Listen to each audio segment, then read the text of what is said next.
মনে হচ্ছে এ যেন রাস্তা নয়, চলে এসেছি কৃষকের উঠানে।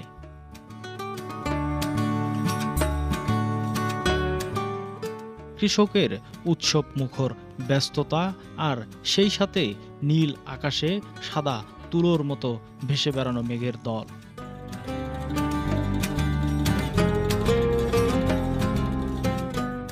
আর ঠিক এই পথ ধরেই আজ আমরা চলেছি এক প্রাচীন নিদর্শনের খোঁজে।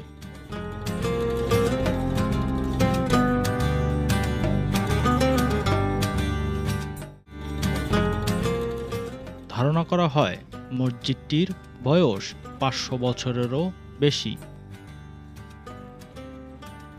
মুঘল আমলের তৈরি এই মসজিদ এক কাতার মসজিদ নামেই এলাকায় পরিচিত।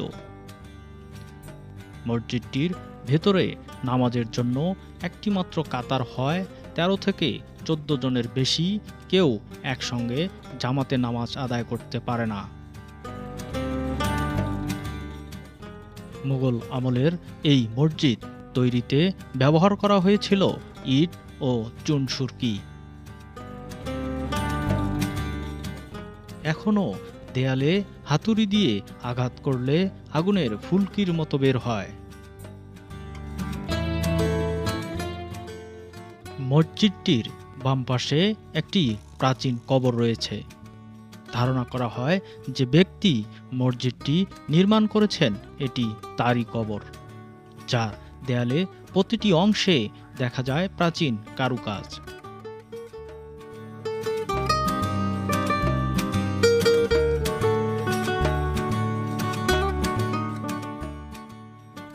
মসজিদের ডান পাশে দেখা যায় এক রহস্যময় স্থাপনা। স্থানীয়দের মুখে শোনা যায় এটি শিয়া সম্প্রদায়ের একটি ডাহা। একসময় প্রতি বছর আশুরার দিনে এখানে দূর দূরান্ত থেকে মানুষ আসতো, মান্যত করত, যদিও আজ তা বিলুপ্ত প্রায়।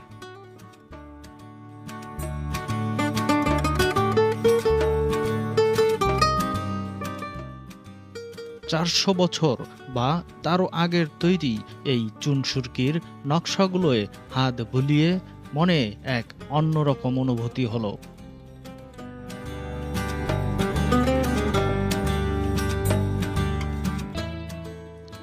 ততক্ষণে জোহরের ওয়াক্ত হওয়ায় মুয়াজ্জিন এসে জোহরের আজান দিলেন।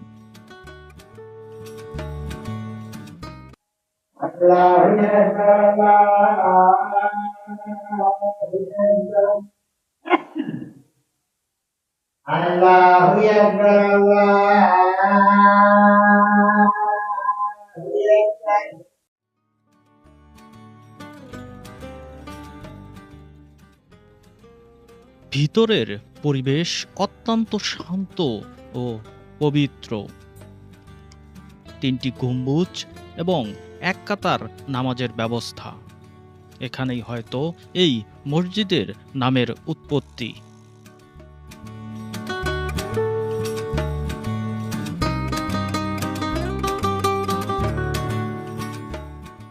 এত বছর পরেও মসজিদের ভিতরের এই কারুকাজগুলো এখনো অক্ষত, এবং এই মসজিদের ভিতরের যে পরিবেশ সেটি সত্যি অন্যরকম।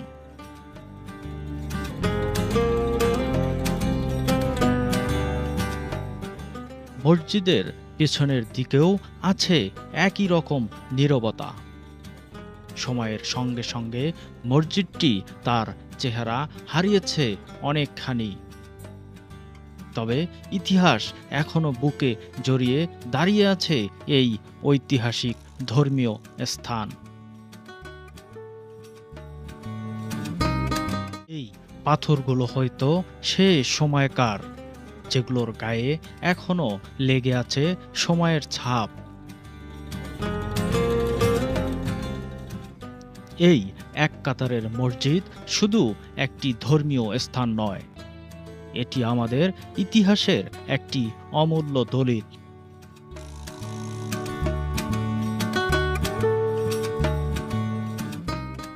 যদি ভিডিওটি ভালো লেগে থাকে তাহলে একটি লাইক, কমেন্ট আর সাবস্ক্রাইব দিয়ে আমাদের উৎসাহিত করুন।